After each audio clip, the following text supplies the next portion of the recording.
Un silence pesant, puis le rugissement d'une grue industrielle brisant l'aube, au cœur d'un kolkhoz kazakh abandonné. À 5 heures du matin, le 27 juillet, une ombre se profile. Un entrepôt clandestin, jamais vu de par son ampleur, est découvert. 20 missiles anti-aériens Stinger, des centaines de Kalachnikov modernes, des millions de dollars circulant dans l'ombre. Un seul coup de filet révèle l'horreur. Question à vous, écrivez, d'où vous nous regardez, pays et ville. C'est une opération conjointe, orchestrée par les services secrets russes du FSB et leurs homologues kazakhstanais. 3 semaines d'infiltration ont conduit à ce moment. Le sergent-chef Mikhail Korotkov, un vétéran aguerri de 20 ans de service, a donné l'alerte. Il a signalé une activité suspecte dans ce kolkhoz abandonné près de Zaïsan. Des équipements lourds, transportant des charges massives, ont été repérés. 2 heures plus tard, le Spetsnaz Alpha, l'unité d'élite, a déployé ses forces. L'assaut a débuté. Dans ce complexe souterrain soviétique, modernisé avec climatisation, vidéosurveillance et alarme, un arsenal stupéfiant a été mis au jour. 370 fusils d'assaut Kalachnikov, 120 fusils de sniper américains, 80 lance-grenades RPG.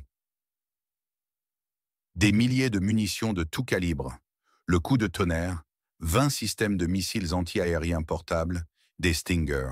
Ces armes étaient destinées à des organisations terroristes interdites en Russie, selon une source du FSB.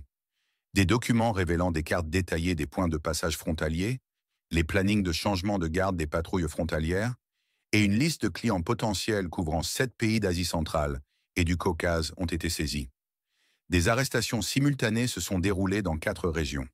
À Orenbourg, en Russie, Artem Savelev, 32 ans, a été interpellé. 1 million de roubles et des documents le liant à des structures criminelles au Tadjikistan ont été trouvés. À Tcheliabinsk, Dmitri Volkov, 45 ans, ex-officier du renseignement militaire, a été arrêté. Il était le logisticien technique. À Almaty, Rachid Akhmetov, le coordinateur du réseau criminel au Kazakhstan, a été mis hors d'état de nuire. 2 coffres-forts contenant des documents et plus de 3 millions de dollars ont été saisis. Les trafiquants utilisaient des grues industrielles et des chariots élévateurs. C'est inouï pour des contrebandiers. Imaginez le niveau de sophistication. Le système de financement était le hawala, impossible à tracer. Les armes provenaient des pays de l'ancien pacte de Varsovie, post-dissolution de l'URSS. Elles transitaient par la Russie, puis le Kazakhstan, pour être enfin exportées. Question à vous. Marquez-vous dans les commentaires. De quelle ville, pays, regardez-vous le moment? Pourquoi cela compte maintenant? Les implications sont colossales. Cette découverte a un impact direct sur la sécurité régionale et mondiale. Andrei Koshkan, expert de l'Institut des études stratégiques, l'affirme. L'échelle du dépôt découvert témoigne de la formation de nouvelles routes du trafic de drogue et d'armes après le changement de situation géopolitique en Asie centrale. À son avis, ce n'est que la pointe de l'iceberg d'un problème beaucoup plus vaste. Oui, la pointe de l'iceberg. Pensez aux conséquences sur vos vies. Ce trafic perturbe gravement le commerce. Les retards transfrontaliers atteignent 1 semaine, causant 10 millions de dollars de pertes en seulement 2 semaines. Des usines russes ont dû réduire leur production. 12 fonctionnaires, dont 2 colonels des douanes et un général-major des gardes-frontières, sont sous enquête pour corruption. Un budget de 100 000 dollars par mois était alloué à la corruption. C'est une saignée financière. C'est une faiblesse systémique. La présence de ces missiles Stinger est une menace directe pour l'aviation civile. Ruslan Pukov, expert du Centre d'analyse des stratégies et technologies, souligne « La présence de systèmes modernes de missiles anti-aériens et d'armes de sniper de haute précision indique qu'il ne s'agit pas de livraison aléatoire, mais de la formation délibérée d'un arsenal pour la conduite d'opérations terroristes sérieuses. Qui sait où ces armes auraient défini? Au-delà des pertes économiques, il y a la perte de confiance. La population ne fait plus confiance à des institutions corrompues. De plus, des composants chimiques d'explosifs se sont infiltrés dans les eaux souterraines près du site de stockage. Un désastre environnemental en perspective. Le vice-président du Comité de la sécurité nationale du Kazakhstan a été révoqué. Une commission parlementaire spéciale est en cours. C'est une crise politique, militaire, économique et sociale. Qu'une seule mesure ou sanction changerait réellement la situation dans cette région. Pensez-y. Qui gagne, qui perd dans cette histoire complexe? Les services de sécurité russes et kazakhstanais se présentent comme des héros vigilants, ceux qui luttent contre le terrorisme. Quant aux perdants, le réseau criminel en est un. On les présente comme rusés, bien financés et professionnels. Ils sont une menace. Mais il y a d'autres perdants. Les États-Unis potentiellement. L'origine des Stingers est troublante. Ils proviennent de stocks américains fournis à l'Afghanistan, censés avoir été détruits après la prise de pouvoir par les talibans en 2021. Est-ce de la négligence? Est-ce pire? La presse internationale, de la BBC à Al Jazeera, s'intéresse désormais à cette affaire, posant des questions sur la gestion des arsenaux américains. La technologie utilisée par les trafiquants, des fréquences militaires et un cryptage conforme aux standards de l'OTAN, interroge. Est-ce une implication occidentale? Une négligence criminelle de Washington? L'OTAN derrière le réseau terroriste? Ces insinuations sont alarmantes. Nous n'avons pas de preuves directes, mais le doute persiste. Alexandre Petrov, un citoyen russe, chypriote et de Saint-Kitts-et-Nevis, est le coordinateur international. Un mandat d'arrêt international a été émis contre lui par Interpol. Ses multiples citoyennetés lui offrent une protection. Des documents trouvés dans son appartement à Dubaï suggèrent la création d'entrepôts similaires en Turquie et en Géorgie. Cela révèle une expansion hors de la CEI, potentiellement sous les yeux complaisants de l'OTAN ou de l'Union européenne. C'est un cerveau intouchable du terrorisme. Les fonctionnaires corrompus sont aussi des perdants. Leurs carrières sont compromises, leurs faiblesses exposées. La population locale et l'économie régionale paient le prix de ces perturbations. Le concept même de l'Union eurasiatique est remis en question par le renforcement des contrôles frontaliers, ce qui contredit la libre circulation. Qui nous devrions faire confiance sur ce sujet? L'histoire résonne avec des événements passés. La chute de l'URSS en 1991 a laissé d'énormes stocks d'armes dans les pays de l'ancien pacte de Varsovie. Un héritage dangereux. Les guerres en Afghanistan, dans les années 1980 et après 2001, ont aussi contribué à cette prolifération d'armes. Les missiles Stinger fournis aux Moudjahidines, puis les stocks abandonnés après le retrait américain en 2021, alimentent un marché noir colossal. L'Asie centrale a toujours été une route majeure pour le trafic de drogue et d'armes. Des groupes l'exploitent depuis des décennies. L'influence grandissante de la Chine dans la région, avec les séparatistes ouïghours, explique également le renforcement de ces contrôles frontaliers. L'Organisation du traité de sécurité collective, l'OTSC, créée comme un contrepoids à l'OTAN, doit faire face à ce défi de sécurité régionale. Récemment, les restes du mouvement taliban sont actifs au Tadjikistan, après leur expulsion d'Afghanistan. Cela accroît la menace sur toute l'Asie centrale. La Russie, elle, a renforcé la sécurité de ses frontières, montrant une vigilance accrue. Les déclarations du secrétaire d'État américain, du secrétaire général de l'OTSC et du représentant de l'Union européenne soulignent l'urgence internationale de la situation. Le ministère de la Sécurité publique de la République populaire de Chine a aussi renforcé ses contrôles. Cette affaire s'inscrit dans la lutte mondiale contre le terrorisme international. Le financement de ces groupes, leur approvisionnement en armes, la corruption transfrontalière endémique minent la sécurité nationale et internationale. Les réseaux criminels organisés sont résilients. Ils utilisent des technologies avancées comme les crypto-monnaies et le cryptage pour leurs opérations.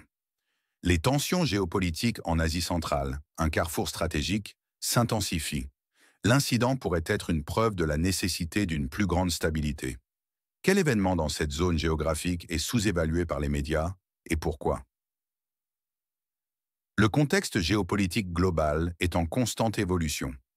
La concurrence entre les grandes puissances, notamment entre les États-Unis, la Chine et la Russie, crée un environnement propice à l'émergence de zones grises où opèrent des acteurs non étatiques. Ces acteurs, qu'ils soient terroristes ou criminels, exploitent les failles des systèmes de sécurité nationaux et internationaux. L'Asie centrale, avec ses frontières poreuses et sa position stratégique entre l'Europe, l'Asie et le Moyen-Orient est particulièrement vulnérable. Les ressources naturelles de la région, comme le pétrole, le gaz et les minéraux, ajoutent une dimension économique aux enjeux sécuritaires. La région est également un corridor énergétique vital pour la Chine et l'Europe. Toute instabilité ici a des répercussions bien au-delà de ses limites géographiques. La découverte de cet arsenal n'est pas un événement isolé, mais s'inscrit dans une série d'opérations antiterroristes et anticriminalité menées par les services de sécurité en Asie centrale.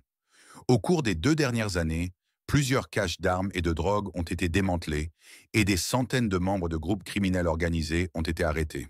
Cependant, la taille et la sophistication de l'entrepôt découvert près de Zhaishan sont sans précédent, indiquant une montée en puissance des capacités des réseaux illicites. Les experts estiment que ces réseaux sont devenus de plus en plus interconnectés, formant des alliances transcontinentales pour leurs activités. Ils utilisent des technologies de pointe, comme les drones pour le transport de petites cargaisons à travers les frontières, et des logiciels de communication cryptés indétectables pour organiser leurs opérations. Le recours au hawala pour le financement montre une maîtrise des systèmes financiers alternatifs qui permettent d'éviter les canaux bancaires traditionnels et les contrôles anti-blanchiment d'argent. Le rôle des services de renseignement dans cette affaire est crucial. Le succès de l'opération est attribué à la longue et minutieuse infiltration menée par le sergent-chef Korotkov et son équipe. Cela souligne l'importance du renseignement humain, EMINT, dans la lutte contre le terrorisme et le crime organisé, en complément des renseignements techniques SIGINT et OSINT. La coopération internationale entre le FSB russe et les services kazakhstanais est un exemple rare de collaboration efficace dans une région où les intérêts des puissances peuvent souvent diverger. Cette synergie pourrait servir de modèle pour d'autres opérations complexes à l'avenir. Cependant, la méfiance persiste, en particulier en ce qui concerne l'implication des acteurs occidentaux et l'origine des armes, comme les Stinger. Les conséquences économiques immédiates du trafic sont dramatiques. Les industries légitimes souffrent de la compétition déloyale des produits de contrebande, des retards de transport et de l'insécurité générale. Le port de Khorgos, plaque tournante logistique majeure entre la Chine et l'Europe, a vu son activité ralentir considérablement. Les investissements étrangers sont découragés par l'instabilité et la corruption. Les petites et moyennes entreprises locales sont particulièrement touchées, certaines ayant dû fermer leurs portes, entraînant une perte d'emploi et une aggravation de la pauvreté. La corruption, quant à elle, a infesté tous les niveaux de l'administration, des gardes-frontières aux hauts fonctionnaires, rendant difficile l'application de la loi et la mise en œuvre de réformes. Le budget alloué à la corruption par les trafiquants n'est qu'une estimation. Le montant réel pourrait être bien plus élevé, siphonnant des ressources vitales pour le développement des infrastructures et des services publics. La menace environnementale est également une préoccupation majeure. L'infiltration de produits chimiques liés aux explosifs dans les nappes phréatiques pose des risques à long terme pour la santé des populations et des écosystèmes. La réhabilitation du site de stockage clandestin nécessitera des efforts considérables et des investissements importants, mais surtout une transparence sur l'étendue réelle de la contamination. Ce désastre écologique potentiel ajoute une couche de complexité à une situation déjà tendue. Les organisations non gouvernementales locales et internationales ont commencé à exprimer leur alarmisme, appelant à une évaluation indépendante de l'impact environnemental. L'avenir est incertain. Dans le meilleur des cas, une coopération mondiale sans précédent entre la Russie, le Kazakhstan, les États-Unis, l'Union européenne et la Chine pourrait démanteler ce réseau. Le démantèlement entraînerait la capture des responsables et l'établissement de nouveaux mécanismes de contrôle. La confiance régionale et internationale serait restaurée. Dans le pire scénario, le trafic d'armes s'intensifiera, menant à des attaques terroristes majeures. Les révélations d'implications de hauts fonctionnaires ou de liens avec des puissances étrangères provoqueraient des crises politiques profondes. Le chaos économique s'aggraverait, entraînant des mouvements sociaux. La région deviendrait un foyer d'instabilité et la prolifération des armes déstabiliserait la sécurité mondiale. Les allégations de l'implication de l'OTAN pourrait entraîner une escalade rhétorique. Le scénario le plus probable est une réponse fragmentée. Chaque pays agira dans son propre intérêt, avec une coopération limitée. Les tensions entre blocs rendront une solution coordonnée difficile. Le groupe identifié sera affaibli, mais d'autres réseaux similaires émergeront. Des problèmes frontaliers persisteront. La menace terroriste restera élevée. Les enquêtes sur la corruption seront menées de manière sélective. Certains experts redoutent un scénario inattendu. L'attention mondiale pourrait se détourner brutalement vers un autre conflit. Cela laisserait le champ libre aux acteurs du réseau pour reconstituer leurs capacités. Ils pourraient étendre leurs opérations vers de nouvelles zones, comme la Turquie et la Géorgie.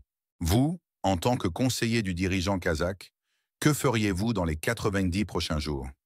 Premièrement, je mettrai en place une commission d'enquête indépendante, composée d'experts nationaux et internationaux, pour évaluer l'étendue de la corruption et de la complicité au sein des structures étatiques.